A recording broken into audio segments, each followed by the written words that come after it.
Good evening. We are so excited to have all of you here today. My name is Kelly LeBombard. I'm the nursing supervisor. Ann Haskell, school nurse right here at Birchland, the middle school. I'm Greer Clark. I'm the school physician for East Long Meadow. So tonight we have handouts up here for you that actually the PowerPoint mimics the handouts. So you can either, a lot of you have them now, but you can pick them up after. So we're going to show this PowerPoint. And we unfortunately have to leave the light on for the cameras. Okay? Okay, so we are part of the Opiate Education Awareness Committee. And tonight is all about awareness. It's just to let you know all the information that we've gathered and to share with you.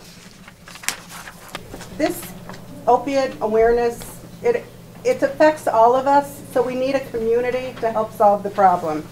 So, as you'll see, there's education, there's government, housing, parents, recovery, treatment, healthcare, law enforcement, courts, and public health. So we're trying to affect change by this committee that we're on right now. The biggest change that we can make and what we're trying to promote to all of you is prevention. Prevention is the key. That's the easiest way to handle opiate abuse that we're dealing with right now. Once you get to the intervention, treatment, and recovery, it's more difficult. If we can prevent it in the first place, we're trying to educate the children in our schools, educate them, and we're going to tell you as parents what we're asking you to help us with to prevent children from even taking their first try, either with a pill, with a drink, with pot, with whatever they're trying. If we can prevent it in the first place, they're going to be much better off in the long run. So we definitely are here to give you information on all stages because they're all important. We don't know anybody walking in this building tonight who is at what stage. It could be yourself personally, in your own family, it could be a neighbor, it could be a friend, maybe no one that you know, but maybe a week or a month down the road it's going to be somebody that you know. So we're looking to you to help us, to help all the people that are dealing with this addiction issue that's going on. It's not East Long Meadow only, it's community. It's not just Massachusetts, it's all across the country. So whatever we can do, let's make East Long Meadow start, and we're gonna fight this addiction issue. So what should parents know about the opiate crisis? Well, what are opiates? Opiates are medications that are used to reduce pain, but are very addictive. Examples: Oxycontin, Percocet, Vicodin, Demerol, morphine, Dilaudid. Heroin is also an opiate, but it is an illegal substance. What is prescription drug misuse? It's taking a medication that's not prescribed to you. It's taking a medication prescribed to you, but you may take it at a higher dose or for a longer amount of time than was ordered. Taking the medication for any reason other than why it was prescribed for you. Example, for the feeling it causes or to get high. How do people start misusing opiates? 70% of the time, a family member or a friend gives someone a pill. If your loved one is in pain, send them to the doctor to be evaluated. So what are the problems? What are we dealing with right now? We want you all to know that addiction is a developmental brain disease. It is no different than any other disease that we deal with right now. We could be taking care of children with diabetes, with asthma, with seizure disorder. It could be any disease. Addiction is another problem, but is affecting the brain. So please, the stigma out there is it's an awful thing and people are ashamed. We don't want that. We don't want you to feel that way. We want you to know that we care about those people that are fighting addiction just as much as we care about a diabetic or anybody else that's dealing with another issue. Can I ask you a question? Sure. Is there neurons that are not, and you have your neurons in your brain that are not being receptive? Yeah, they actually have done studies, and we have MRIs of the brain that have shown people that have addiction problems. Definitely, you can see it with MRIs. Being receptive to the serotonin. Exactly. Right. There's actually changes in the brain. Yeah. Yep. So, It's not. so the issues that are going on right now, there's too many people that are either abusing opioids or they're trying to recover, but in the process, some people try to stop and they end up overdosing. And the other thing is there's not enough people that are staying in the recovery and actually they're trying, but they're not able to stay in the recovery process. This could be a lifetime, if you're already addicted, it could be a lifetime issue where you have to fight this. So that's why we're focusing on prevention. Prevention is the best you can have. So if you can talk to your children, talk to them early, don't even try it once, no matter what it is. Somebody gives you a pill, no thanks, not for me. Whatever you can do to make your children understand the importance of don't even try it once. So the Partnership for Youth did a regional school health task force survey in 2014. And these were the answers that youth gave to how they access prescription meds. 1% said they got it from the internet. You can actually buy those bath salts on the internet, and they're totally legal. They can cause hallucinations and other things. 5% said they got it from a drug dealer or a stranger. 9% said it was left over from a prescription from their doctor. 9% took it from a friend or relative without asking. 14% paid a friend or a relative for it. 27% got it another way, and 35% received it from a friend or a relative. So like we said before, the goals that we have are just to reduce the rates of this misuse and addiction. Obviously, we don't want them to even be on it, but if they are on it, we don't want them to overdose. And we're going to tell you ways that you can help care for someone if you think they're overdosing. And we want to increase the rate of long-term recovery. Like we said, this is not like a weeks, months deal. This could be years, this could be lifetime. Once someone has a problem, it's a long time to recover. So our focus, prevention. So, substance abuse prevention tips for parents. Talk with your children early and often about prescription drugs, about Tylenol, about ibuprofen, everything. Alcohol, marijuana. Have a clear family policy about substance abuse, that it's not tolerated. Never take medications that are not prescribed to you. Be involved in your child's activities. Know the signs of substance abuse or use, depression, and anxiety. Be a good role model. Encourage your children to always talk to you, no matter how difficult the subject.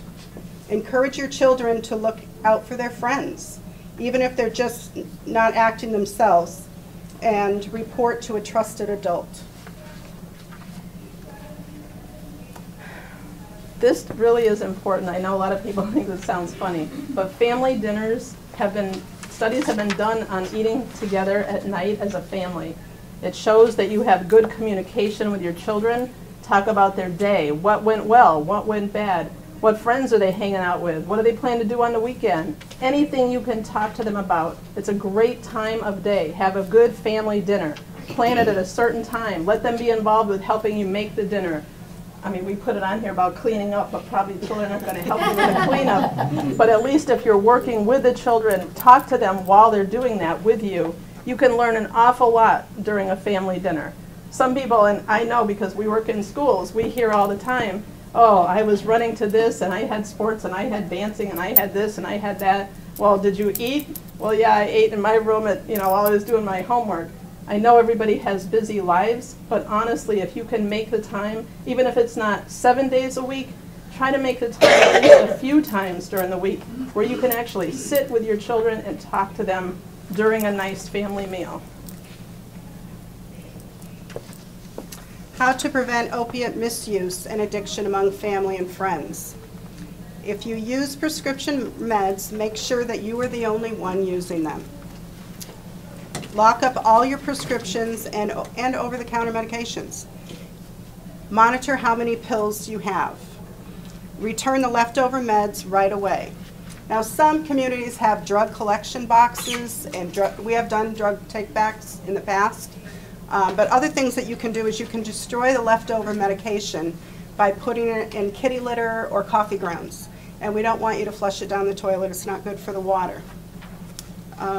Take extra pills out of the bottle. You're going to black out your personal information. You're going to put the pills in a sealable bag or container. And if you're taking prescription opiates, talk to your physician about pain management. So the other thing we want you to do is intervene early. If you know somebody really is having an issue with opiates, the faster you can get them into treatment, the better they're going to be. It's not going to be easy. They're probably not going to go willingly, but you do want to get them in as soon as you can. And there's 3 different resources out here today that are going to give information to you if you know anybody that's having problems right at this time. So what we always say, and we have a doctor here with us, and maybe she can back this up. If anybody, and I talk to parents now, and I never used to even think about it, but I know a parent that just had a child that had wisdom teeth out, or a parent that just said, oh, my child ended up having surgery from a sports injury. And I'd say, well, what did the doctor order? How many pills? What did they give you? How many did they think you were going to need? Because if they order 30, I always say, don't pick up 30. Go to the pharmacy. If the doc writes a script for 30, you don't have to get 30. You can get 5. You can get 6. You can talk to the doctor. Is it normal that I still have this much pain? You know, could they already be on ibuprofen maybe, like Advil or Motrin? Maybe switch to that as fast as you can. Get off of, like Kelly had said before, the Oxycontin, Percocet. You don't want to be on those, believe me, even if you don't have to ever be on them. They have bad side effects. You don't feel good usually when you take them, but they're so addictive, where the others, the over-the-counter meds, are not. I always say to parents, try those first. You can fill it, maybe get 2, 4, 6 of those others, put them away, lock them up, but start with the over-the-counter medicine, see if it's enough to help. If it's not, you'll always have those that you did pick up, just a couple. Try that and just see if it's enough to carry it. If it's not, that's what our doctors are for. We call them, we talk to them. Sometimes there's something else wrong. Maybe there's something wrong, so they're requiring too much pain medicine. But the last thing we want is to fill it, like we wrote here, wisdom teeth, you shouldn't get 30 to 80. So once you know what they're supposed to have, then, you know, if it's 6 of them, no more after that. Talk to the doctor after. The other thing you want to do, and I know this is awful, but your parents, like your children's grandparents, if you went right now into any of their medicine cabinets, you would probably find 1 million bottles of pills. They could be dated back to the 1970s.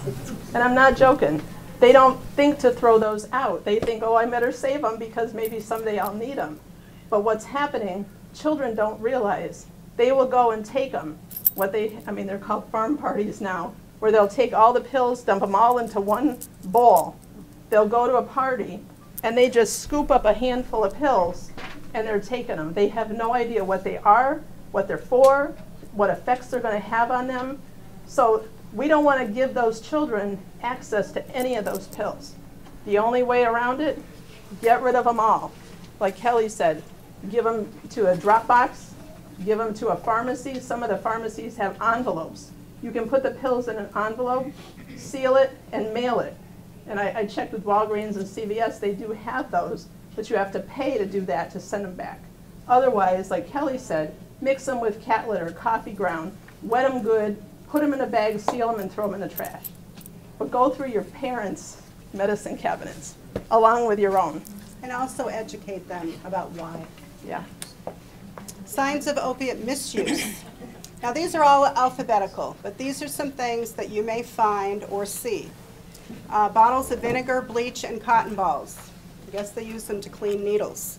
Constipation, depression, foil of gum wrappers with burn marks on them, frequent secret phone calls, laxative use. The person may lose interest in activities or have loss of friendships.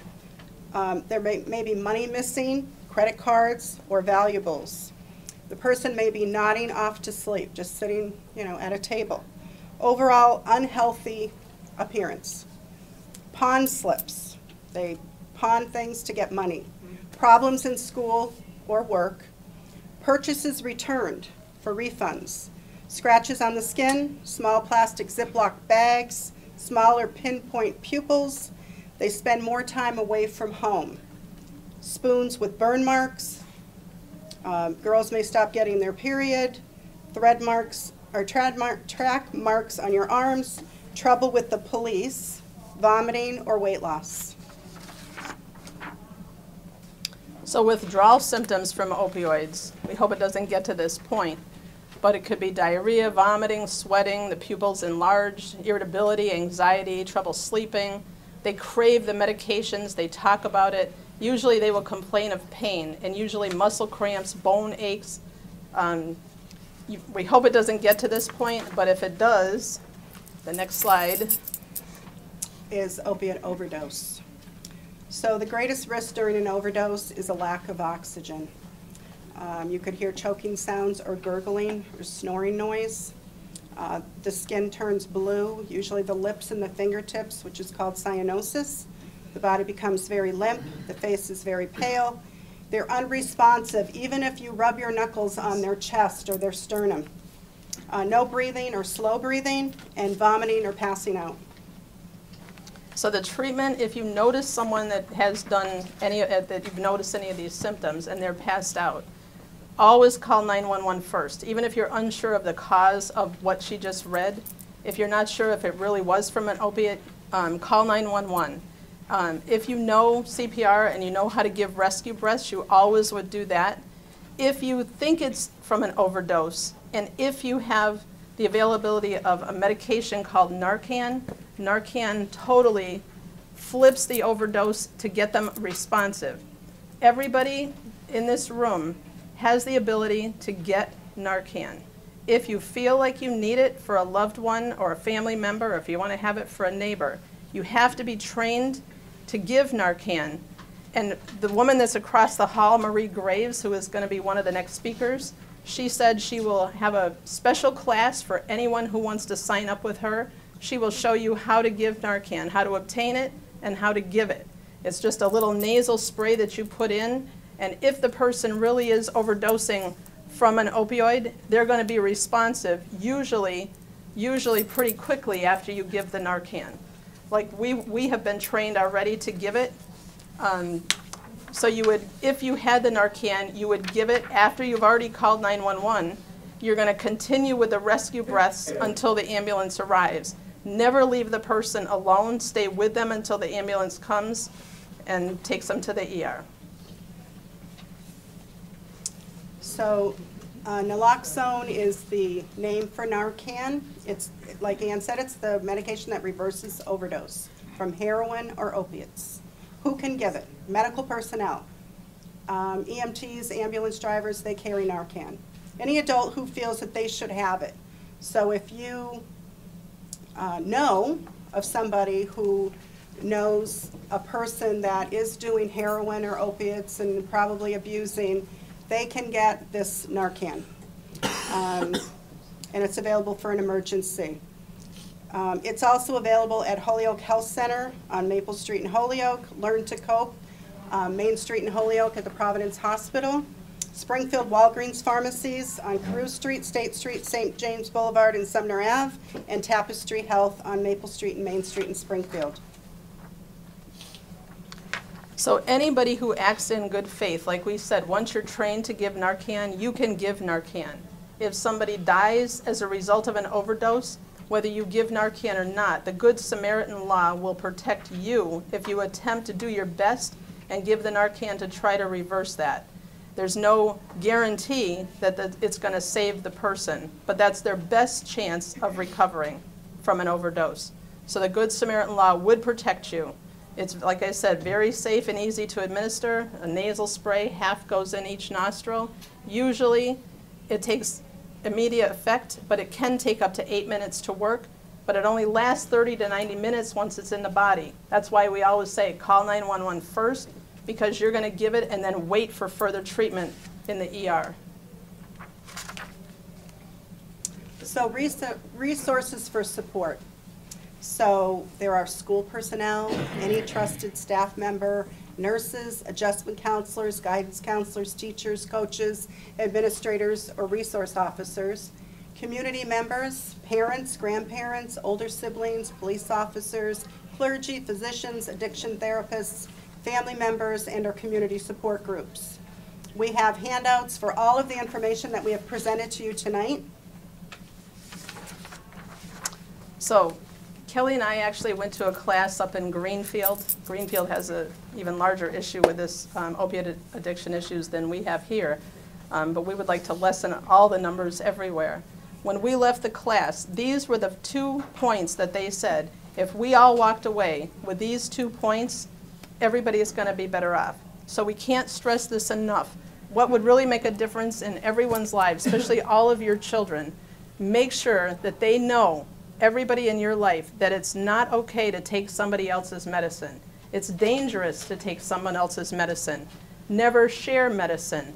Never take somebody else's medicine. The other thing you can do is what we said, secure your medicine. If you have anything in the house, alcohol, drugs, I don't care if it's over-the-counter medicine, if it is a high blood pressure medicine, because like I said, they will take any medicine they can. They don't even know what the medicine is for. So whether it's a narcotic, any type of medicine, you can either lock it up if you're still using it or dispose of it as fast as you can. So if you walk away with these 2 points, talk to your children, talk all the time to them how dangerous it is. Don't even try it once. They say right now, heroin is $4 a bag. Pot is like $200 a bag. What is easier to get on the street? You can go right out there by anywhere at the center. I mean, I'm sorry, the police, they're going to tell you the same thing. But it's very easy to get at $4 a bag. So they're going to start with a pill, but it's very easy. They're not going to be able to keep getting the pills. They're going to revert over to the heroin. And it's so easy to find somebody that's going to tell them where to get it. And that's what we're trying to prevent. I actually had a parent that contacted me when she knew that we were putting this together. And she said to me that her child had a severe heroin addiction issue because she had an injury from a sport she played. She took Oxycontin. She took it for as long as she had the script available. When the Oxycontin ran out, she still needed that relief. She felt she needed that relief. She reverted to heroin, and it went like downhill for her. Thank God she's still alive. She's been in and out of rehab places from Florida right to Massachusetts. She is still okay, but she stressed to me to share with all of you. Watch your children, talk to your children, and make sure if any doctor orders a prescription medicine, like I said, don't take 30. Take 3, take 5, and then don't fill the rest of the script. If you do, lock it up. If you still don't need it, dispose of it. That's the biggest things we can tell you tonight, those 2 things to walk away with. So thank you all for your support. We really appreciate you coming out tonight. It is here, and it is in all socioeconomic levels of every community. Community problem needs community support. Together we can stand up to substance abuse. One death is too many. Thank you for your support of this overwhelming epidemic. Together we will make a difference. Thank you. And do any of you have questions now for us before we break to the next session? We're trying to leave time for questions. Anybody at all? You said you had handhelds for everything up there, but there's nothing here on like the treatment or... We do have a resource page. Well, the resource page. You will get some more resources. Did you get the in green other one? workshops. This one Yeah, too? the Did you green get the one? green one? Yeah. Okay. And there was at the bottom of the slides, there was a website that was given. And I found interesting the one slide where it listed where people are getting drugs from. Is that on that website as well? I don't believe so. Not That on was that a website. slide that we actually got from the Greenfield. Greenfield conference that we went to. Wow, that was very interesting. Yes. I'm sorry I have to share this with you. I don't know if it's okay to share, but my husband died of self-medicating after the Iraqi war with pills and with opiates, and he died as a result of drugs, opiates, and alcohol. And he died. He had a heart attack and dropped dead. So this is not just a kid problem. It's probably all got to be aware of it. We got to be across the board. Right. Thank you for sharing, Thank and you we're so sorry much. for your loss. Yeah, well, you know, it's what it's like. Everybody's across the board. It's not just the kids. It's everybody's got to be responsible for their own actions here. Exactly. Thank you. Thank you. Anybody else have any questions? We thought there would be more questions. Yes, I just wonder why doctors are over-prescribing. Why? I mean, my mom had a hip replaced. They gave her more medication. She didn't even need it. And they said, well, just take it, just take it. I think that's a lot of the problem, is there's so much of it out there. So that's why we encourage you to take that talk one? to your doctor. She's going to And, oh, good, Dr. Clark. Here we go.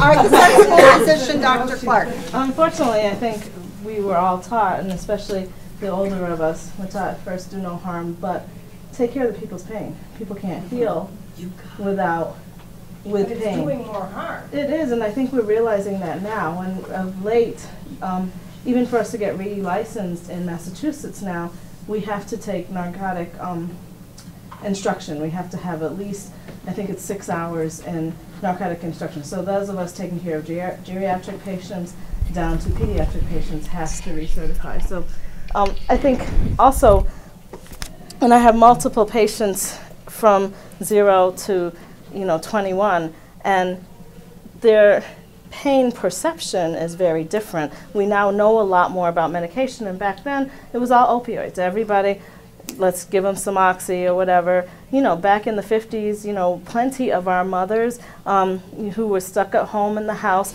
had their pills that they took for pain that didn't exist, but it was socially acceptable. And lately we don't tolerate that at all, and it's not accepted, and we found that more accidents happen, more birth defects, more risky things just happen. So now we're pulling back on the narcotic use, and we're pulling back drastically. I think, what Kelly and Ann were saying is true. You have to question your physician. We also know that narcotics aren't good for all types of pain. It's good for post-surgical pain, and so the dentist who's pulling your wisdom teeth, that works well for that. But for that person who has a pinched nerve in the back, it's not working for that, and it's never going to work for that. And so you need a different type of pain med. And so if what you are being treated for is not going away, I think you have a responsibility to tell your physician. Now, Ann's talking about giving 6 pills, and I never give 6 pills. I'm more on the 10 to 15 base, and I think, all of us are thinking I do not need another phone call. And when,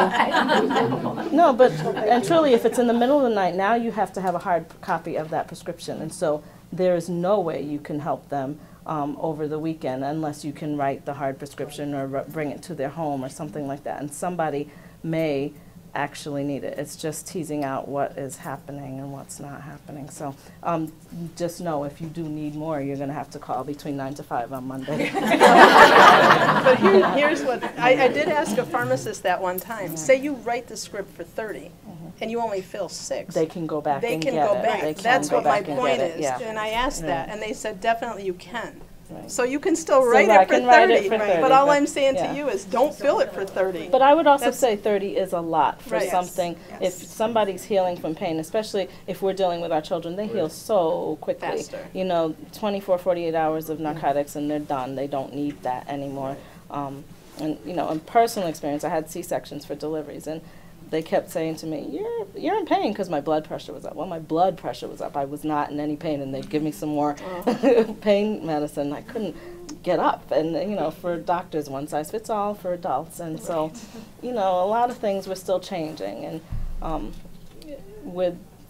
there's a lot of loss recently, and that's been publicized. And I'm going to argue it's been around for a lot longer than we're willing to admit. And we're just recognizing it and taking responsibility for it across the board as a nation.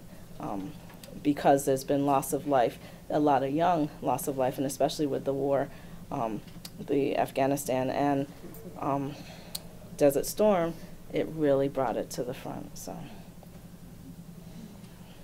any other questions? Just continuing with what Dr. Clark said, Is this night going to be a gateway for the Birchland Park and the East Long Meadow High School kids to have this kind of same discussion? We're actually looking into now having other speakers come in for the children. Possibility like Chris Herron, I don't know if you know, he had a huge addiction and he goes around now in school to school. But it's a very large cost to have him come. So we actually spoke to the woman that's here tonight from the district attorney's office, and she said maybe she could help us with the cost. We just asked her at our last meeting. So we would like to have him come in, and he would do the presentation for the students. We think it would be very effective to have them. He could relate to them. Make a donation to support Well, that night. Absolutely. Thank you. Yeah, he's about $6,000. $6,000. That's what they'll be looking at Yeah. afterwards. That's what he charges to come to the school. $6,000. Yes. You know, I arrived late, so if this question had been answered previously, I can catch up with one of you. That's okay. That's fine. So please forgive me for that. Sure. I'm curious if there's any statistics on the prevalence of opiate abuse or addiction in East Long Meadow schools, and at what level. You know, my son is in the school next door here, Maple Shade. I'd like to guess that there's very little incidence there, but you never know. The older I get, the less I'm surprised by these things. And then I would guess it's probably a little more prevalent in this school, and then the high school more prevalent. But is there any statistics on how prevalent this is? We're working on that with surveys that we're doing right now. We did one at Birchland for the 8th graders, and we did a partial one at the high school. The issue with Birchland, what the results showed, was that the perception, the children feel like everybody's doing drugs. Right. But then one of the questions was, in actuality, how many are? And it was this much. Right. But the perception was So like in the everybody wants to tell 80s. everybody else, but not Everybody So we thinks- need to change their perception. Exactly. We need to tell them that most kids Are aren't not doing it. it, but they So think they don't follow are. the crowd that you think is. Right. I think the police in the next session will also be able Yes, to they're give gonna you talk better about statistics. Like they're going to give you So how the many next deaths workshop. we've had in East Long Meadow. The deaths are between the ages of 20 and 30. Oh, okay. It hasn't been anything with school-age children. That wasn't Yeah, we covered need to wrap it up. before the breakout? No, No, no. but they So have we're a actually session. going to move to the next session. And thank you all for coming. We really appreciate it. Thank you all. Thank you.